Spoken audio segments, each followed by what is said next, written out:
तुष्टीकरण की नीति कब तक लागू रहेगी? ये तुष्टीकरण की नीति के हम लोग खिलाफ हैं।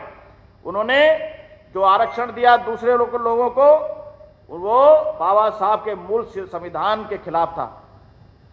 बंधुओं, मैं आपको बताना चाहता हूं, ये वो कांग्रेस है, ये कांग्रेस के नेता हैं, ये SC, ST, OBC वर्ग के लोगों के लिए खिलाफ है, आरक्षण के खिलाफ हैं। लेकिन जब बात तुष्टीकरण की आती है तो ये अल्पसंख्यक संस्थानों के अंदर आरक्षण SC, ST का नहीं लेने देते। वो कहते हैं, जैसे मैं उदाहरण देता हूं, जामिया मिलिया 2011 और AMU अलीगढ़ मुस्लिम यूनिवर्सिटी 1981 जैसे सरकारी सहायता प्राप्त संस्थानों को अल्पसंख्यक संस्थानों के रूप में वर्गीकृत किया गया, जिससे अनुसूचित जाति, जनजाति एवं पिछड़ों को आरक्षण देने से उन्होंने इनकार कर दिया। कोई आरक्षण नहीं है वहां पर। ये वहां पर लागू करने के लिए अपनी बात क्यों उठाते? अगर संविधान आरक्षण और SC, ST के पक्ष में है तो ये तो खत्म करने की बात कहते हैं। धरती पर भारत में तो कहते हैं, विदेशों में भी इन्होंने कहना स्टार्ट कर दिया है। ये कहां संविधान का ये मान रखते हैं और कहां गरीबों का, पिछड़ों का, SC, ST का मान रखते हैं? मैं पूछना चाहता हूं इनसे।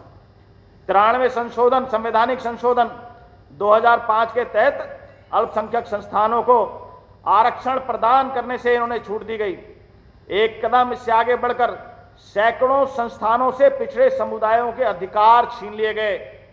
ये किस प्रकार से सामाजिक न्याय की बात करते हैं?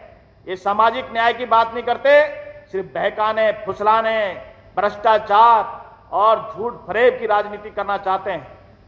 बंधुओं, ये कहते हैं कि संविधान बचाने की बात करते हैं। संविधान के ये खिलाफ, आरक्षण के ये खिलाफ, SC, ST के खिलाफ, OBC के लिए खिलाफ, ये सिर्फ अगर पक्ष में है तो अपने भ्रष्टाचार के पक्ष में है। यदि ये पक्ष में है तो अपने वंश के लिए पक्ष में है। यदि ये पक्ष में है तो अपने परिवार के लिए पक्ष में है। यदि ये पक्ष में है तो तुष्टीकरण के लिए पक्ष में है। मैं संविधान के विषय में आपके बाद में कुछ बातें रखना चाहूंगा। बंधुओं, देश 1947 में आजाद हुआ। 57 वर्ष केंद्र के अंदर कांग्रेस की सरकार रही। क्या मैं पूछना चाहता हूं, एक बार भी संविधान दिवस मनाया गया? नहीं मनाया गया संविधान दिवस। क्या मनाने का जो होना चाहिए, जो गौरव होना चाहिए, वो होना चाहिए था कि नहीं होना चाहिए था? संविधान दिवस मनाने का यदि हुआ तो 2015 में संसद के दोनों सदनों में संविधान पर चर्चा, डिस्कशन करने का निर्णय यदि लिया तो भारत के यशस्वी प्रधानमंत्री श्री नरेंद्र मोदी जी ने लिया और शासकीय स्तर पर संविधान दिवस मनाने का उन्होंने एक आदेश लागू किया। संविधान दिवस पूरे देश में मनाया जाता है। यहां तक कि आप देखें 2010 में जब संविधान के 60 साल पूरे हुए तो मोदी जी ने, देखिए ये होती है बात, मैं आपके साथ आपसे बात करते हुए जनता तक बीच में पहुंचाना चाहता हूं कि गुजरात में अपने कार्यकाल के दौरान जब वो मुख्यमंत्री थे श्री नरेंद्र मोदी जी, तो संविधान गौरव यात्रा उन्होंने आयोजित की और उन्होंने संविधान की प्रति को हाथी के मस्तक पर रखकर पूरे शहर में सम्मानित किया, जुलूस निकाला, उनके साथ साथ रहे। लेकिन कांग्रेस ने संविधान को अपनाने के बाद 90 मौकों पर निर्वाचित सरकारों को बर्खास्त किया। धारा 356 का दुरुपयोग किया। ये जब भी सरकार में आते थे विपक्षी पार्टियों की सरकारों को गिराने का काम करते थे। एक बार भी 2014 से मैं पूछना चाहता हूं कांग्रेस से, कांग्रेस के नेताजी से, कि हमने 2014 से आज तक संविधान का प्रधानमंत्री श्री नरेंद्र मोदी जी ने उसका मान किया, गौरव बढ़ाया। एक बार भी कोई सरकार 356 का दुरुपयोग कर यदि हमने गिराई हो तो बताएं। इन्होंने जब भी आते थे 356 का दुरुपयोग कर सारी सरकार को बर्खास्त करते थे। इससे इन्होंने संविधान का मजाक बनाया, उसका मजाक उड़ाया, संविधान के मानने वालों का मजाक उड़ाया, संविधान के पीठ में छुरा घोंपा। बंधुओं, डॉक्टर अंबेडकर और संविधान सभा ने संविधान में धर्म के आधार पर आरक्षण को मान्यता नहीं दी थी, फिर भी ओबीसी कोटा से आरक्षण देखिए किस प्रकार से ये लोग करते हैं।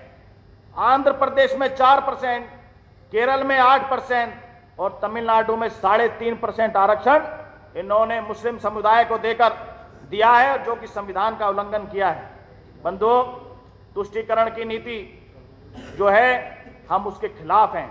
सभी का मान बढ़े, सभी का गौरव बढ़े, सभी का उत्थान हो, ये मोदी सरकार चाहती है। सबका साथ, सबका विकास, सबका विश्वास और सबका प्रयास के माध्यम से सारी योजनाओं के जो सबको मिल रही हैं, चाहे वो आवास हो, चाहे शौचालय हो, चाहे आयुष्मान कार्ड हो, कोई जाति धर्म नहीं देखा जाता।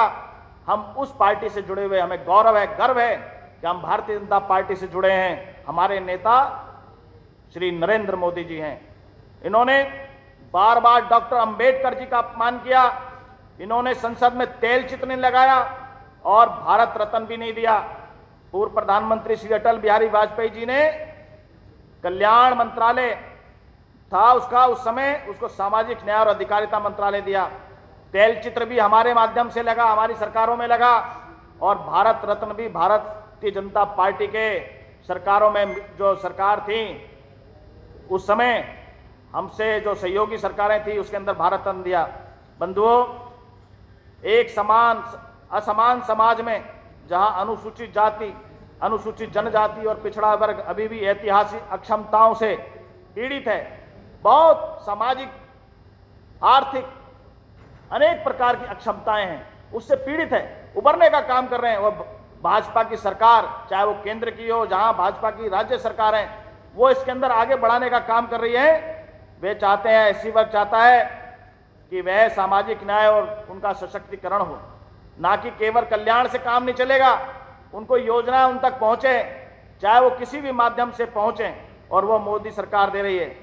बंधुओं, बाबा साहब के से जुड़े हुए तीर्थ स्थल, जिसे पंच तीर्थ का नाम दिया, चाहे वो जन्म स्थल हो, चाहे वो शिक्षा भूमि हो, जहां पर उनका जन्म महू में हुआ, लंदन में शिक्षा 10 हेनरीज रोड, वहां नागपुर में दीक्षा भूमि, दिल्ली में 26 अली रोड पर परिनिर्वाण जो स्थल है, और जहां उनका अंतिम संस्कार हुआ मुंबई में चैत्य भूमि वहां शामिल है।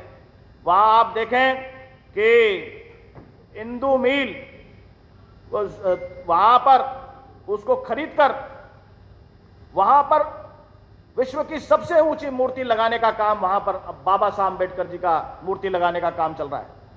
किस प्रकार से लोगों का सामाजिक सम्मान देना, न्याय देना, उनके योजनाओं को उनके जीवन से जोड़कर मुख्य धारा में लेकर आना, ये मोदी सरकार कर रही है। और आप देखें कि 1990 में भारत रत्न दिया बाबा साहब अम्बेडकर जी को, और जिस प्रकार से नरेंद्र मोदी जी ने भीम ऐप का शुभारंभ किया है, उनका स्मरण करके बाबा साहब को, ये एक बहुत ही अच्छा कदम था, जिससे निम्न मध्यम वर्ग के व्यापारियों, किसानों, गरीबों को ताकत उनको प्राप्त हुई है। और आज डिजिटलाइजेशन जिस प्रकार से हुआ है वो भीम ऐप के जरिए हुआ है, ये हमें बड़ा गौरव है। कांग्रेस ने 57 वर्षों तक देश में शासन किया, लेकिन नागरिकों को बिजली, पानी, बैंक खाते, शौचालय, घर आदि जैसी बुनियादी सेवाएं प्रदान नहीं की गई थी।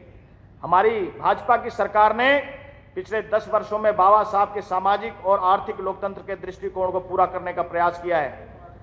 प्रधानमंत्री मोदी जी कहते हैं भारतीय संविधान हमारे लिए राष्ट्र ग्रंथ है, और उन्होंने ये भी कहा ये खत्म होने की बात करते हैं, खत्म करेंगे राहुल गांधी जी, इनके पूर्वज कांग्रेस पार्टी, यहां तक इनकी जो इंडिया अलायंस है, वो सब इस प्रकार से आरक्षण को समाप्त करने का काम करने के लिए बातें करते हैं। लेकिन प्रधानमंत्री मोदी जी कहते हैं कि मेरे रहते संविधान और आरक्षण को एक भी खरोंच नहीं आएगी।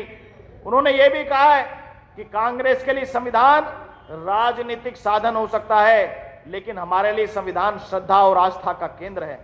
बंधुओं, इसी प्रकार से जम्मू कश्मीर में यदि शांति, स्थिरता और विकास आएगा तो मोदी जी पर और भारतीय जनता पार्टी के कारण आएगा, और भारतीय जनता पार्टी और मोदी जी पर यहाँ की जनता, इस पूरे प्रदेश का विश्वास है। मैं 2 बातें कहते हुए और ध्यान आकर्षण करते हुए अपनी बात को समाप्त करना चाहता हूं कि कांग्रेस जो उनके साथ में जो गठबंधन में है, आप देखें जो उनके साथ में है एनसी, वो 7 दशकों से जम्मू कश्मीर में अनुसूचित जातियों, एससी समाज, अनुसूचित जनजातियों और पिछड़े वर्ग ओबीसी का अधिकार को वंचित रखने का पाप करने का कोशिश में है।